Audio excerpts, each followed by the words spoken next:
Okay, hello everybody. Welcome to another chapter of the Lost Years of Merlin. We are on chapter 17 already of the 7 Songs of Merlin. In the last chapter, they were little fishies and they were swimming and they made it to their destination and they turned back into people. It was a pretty short chapter. But now we are on 17 called Binding. Okay, and they went to the Lake of the Face. We continued on, following the stony stream bank as it climbed through the alders. Though roots tripped our feet and thorns tore our clothing, our pace hardly slackened. Several hours and scraped shins later, the waterway opened into a snug valley surrounded by steep, wooded hills. The spicy scent of pine trees wafted over us. Amidst the trees, outcroppings of white quartz gleamed in the late afternoon sun.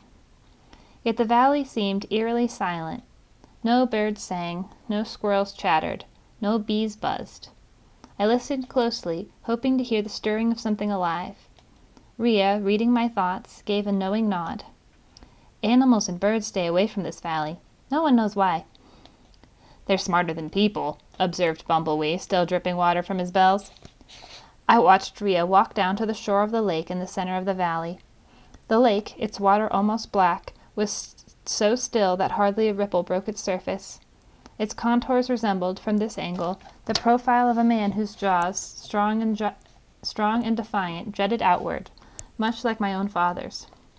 Remembering him, I stiffened.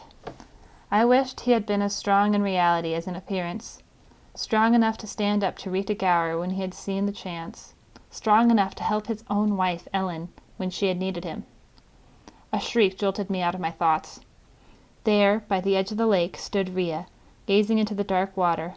She held her hands in front of her protectively, while her back arched in fear. Yet if something in the lake had frightened her, she made no effort to move or get away. She stared straight into the water, completely transfixed. I ran down to her. Bumblebee followed me, alternating tripping over his torn cloak and the mesh of vines that grew along the shore. Just as I reached her, she turned around. Her skin, usually full of color, looked deathly pale. She gasped when she saw me, as if she were suddenly afraid. Then she shuddered and grabbed my arm for support. I braced myself to support her weight. "Are you all right?" "No," she answered weakly. "Did you see something in the lake?" Yes." She shook herself again, releasing my arm. "And you'd better not look." "Fine," declared Bumblebee, glancing nervously at the dark water. "Let's go." "Wait." I stepped to the edge of the lake. As I peered into the still water, I viewed my own reflection, so clear that for an instant I thought that my own twin was in the lake, staring back at me. What, I wondered, could have been so frightening about such a perfect reflection? There were my useless eyes, looking like lumps of coal beneath my brows, and my scarred cheeks, ravaged by flames that I could still almost feel. Stroking my cheeks, I wished that I might some day grow a beard to cover those scars. A beard, curly and white, like the one I imagined that Tuatha himself had worn. I jumped back. The boy in the lake started sprouting whiskers. First black, then gray, then white as the quartz on the hillside. The whiskers grew long and scraggly. They covered most of the boy's face, growing and growing. Soon they fell all the way to his knees. Was it possible? Was the Lake of the Face telling me that I would, one day, like him, be a wizard? I smiled, feeling increasingly confident about peering into the still, dark water. Whatever Rhea had seen had clearly departed. I leaned closer. The boy in the lake, no longer wearing a beard, slowly turned away from me. He ran toward something. No, someone. A huge, muscular warrior, wearing a red band around his forehead, strode out of the depths. Then, as the warrior came nearer, I realized that he had only one eye. One enormous, wrathful eye. Balor! To my horror, the ogre dodged the boy with ease, grabbed him by the throat, and lifted him high. My own throat constricted as I watched the boy being strangled by the powerful hands. Hard as I tried, I could not turn away from the terrifying scene. The boy struggled wildly, trying not to look in the ogre's deadly eye. Yet the eye's power pulled on him. Finally, he succumbed. With a last jerk of his legs, he hung limp in the ogre's hands. I fell backward on the ground, gasping for air. My head whirled. My neck throbbed. With each breath, I coughed uncontrollably. Rhea reached for me, as did Bumblebee. She squeezed my hand while he patted my brow sympathetically. Slowly, my coughing subsided. But before any of us could speak, someone called to us across the water. "So," wheezed a gleeful voice, "are you finding the lake's prophecies difficult to, shall we say, swallow?" A full, breathy laughter followed. "Or are you just feeling, shall we say, choked up?" Regaining my bearings, I scanned the dark surface of the lake. Near what would be the nose of the profile, I spotted an immense hairy otter, silver in color except for his face, which was white. He floated leisurely on his back, kicking so effortlessly that he hardly caused a ripple. I pointed. "There, an otter." Rhea shook her head in disbelief. "I didn't think anybody lived here."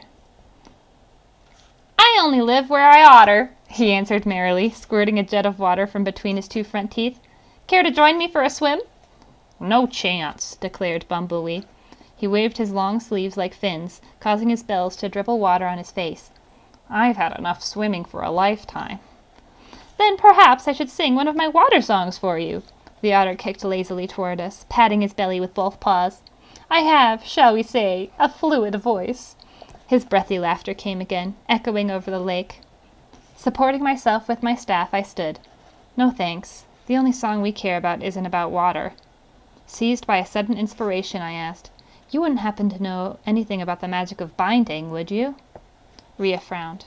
"Merlin," she cautioned, "you don't know him at all. He could be—" "An expert in matters of binding," said the otter relaxedly. "My favorite pastime, next to floating on my back and watching the clouds, that is." "You see," I whispered to her, "he could tell us what we need, and I don't see anyone else around this lake who might be able to help." "I don't trust him." "Why not?" She pressed her tongue against her cheek. "I don't know exactly. It's just a feeling, an instinct." "Oh, confound your instincts.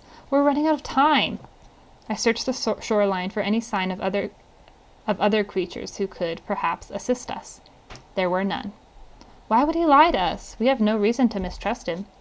But I growled with impatience. "What now?" She hissed at me like a snake.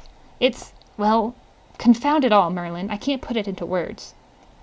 "Then I'm going with what I think, not with what you feel. And I think that any creature who lives in this enchanted lake all alone must have some special knowledge, maybe even special power."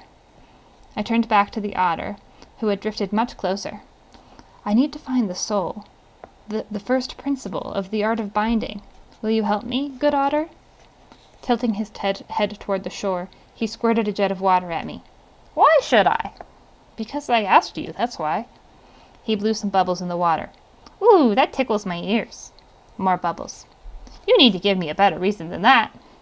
I jammed my staff into the soil. "Because my mother's life is at stake." He said lazily.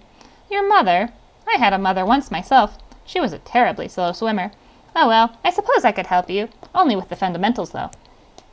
My heart pounded in my chest. "That's all I need." "Then pull up some of those vines." He floated closer to the shore. "By your feet." "Vines? Of course," replied the otter, kicking in a slow circle. "To learn about binding, you need to bind something. Go to it, boy. I haven't got all afternoon. Get your smiling friends to help you."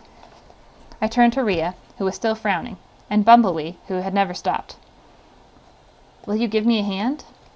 Reluctantly, they agreed. The vines, though supple, were thick and heavy, covered with rows of tiny thorns. Hard to grasp, hard to lift. Pulling them up was difficult work. Untangling them from one another even worse. At last we succeeded. Several lengths of vine, each 3 or 4 times my height, lay at my feet. Bumblebee, exhausted, sat down with a loud clang, his back to the water. Rhea stayed by my side, watching the otter warily. I straightened my back, feeling terribly sore in the place between my shoulder blades. Clearly all that pulling had strained something. "We've done it. Now what?" The otter continued swimming in a circle. "Now tie one around your legs, tight as possible." "Merlin," Rhea warned. She touched Ellen's amulet of oak, ash, and thorn, still attached to her leafy shirt. Ignoring her, I sat down and wrapped one of the vines around my ankles, calves, and thighs. Despite the thorns, I managed to tie it with a triple knot. Good, sighed the otter with a yawn. Now do the same thing to your arms. My arms?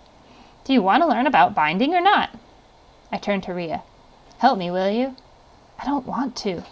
Please, we're losing precious time. She shrugged. All right, but it feels all wrong. The otter, his fur glistening, clucked with satisfaction as he watched Rhea tie my hands together, then bind them to my chest. Good, you're almost there. I hope so, I replied testily. These thorns are digging into my skin. Just one more vine. You are, shall we say, bound to be pleased. The otter put one paw on the water and splashed Bumblebee. You there, lazy fellow. Wrap one around his whole body. Make sure you cover all the places we've missed so far, even his head. This is, after all, a delicate enchantment we're talking about. Everything must be exactly right. Bumblebee glanced at me. Should I? I gritted my teeth. Do it. Somberly, Bumblebee wrapped me as tight as he could, as a cocoon. When he had finished, only my mouth and part of one ear remained exposed. I lay on my side on the soil, unable to move, ready at last to learn the soul of binding. My jaw held closed, I asked, What now? The otter squeezed a little laugh. Now that you are, shall we say, wrapped with attention, I will give you the information you asked for. Mega crook. A vine dug into my hip. I tried to roll to the other side, but couldn't even begin to budge. Please. The first principle of binding, as with anything, is, he blew a fountain of water into the air, never trust a trickster. What? The otter laughed uncontrollably, clutching his ample belly as he rolled over and over in the shadows. That's why they call me the trickster of the lake. Still laughing, he kicked lazily toward the far shore. I hope I didn't, shall we say, tie you up too long. I shrieked with anger, yet I could do no more. However long it had taken to tie me up with the vines, it seemed to take twice as long to untie me. By the time I stood, pacing the shoreline in frustration, the sun had almost disappeared behind the rim of hills. I've wasted the whole day, I moaned, tender from the scrapes on my hands, hips, and forehead. The whole day. I can't believe I trusted him. Rhea said nothing, though I knew her thoughts well enough. I swung around to face her. You should never have come with me. You should have stayed back at our bossa, where at least you'd be safe. Her gray-blue eyes examined me. I don't want to be safe. I want to be with you. I squashed a vine under my heel. Why bother? Because I want to. She glanced sadly at the dark water, despite what the lake told me. What did it tell you? She sighed heavily. I don't want to talk about it. Remembering my own vision of Baelor's eye, I nodded. All right, but I still don't know why you want to stay. Something in the sky caught her attention, and Rhea looked up. Following her gaze, I found two distinct shapes, weaving their way across the horizon. Although I could barely see them, I knew at once what they were. A pair of hawks, riding the breeze together. They flew almost as one, bobbing and turning in unison, the way Rhea and I had moved as fishes. Aren't they lovely? She asked, her eyes following the birds. If they are like the hawks in the Druma, they not only fly together, they build a nest together, a nest they share for their whole lives. All at once I understood. What tied the hawks to each other, what tied Rhea to me, had nothing to do with vines, or ropes, or chains of any kind. I turned back to her. I guess, Rhea, the strongest bonds are invisible. Maybe the strongest bonds are of the heart. With a flash of blue, my staff ignited.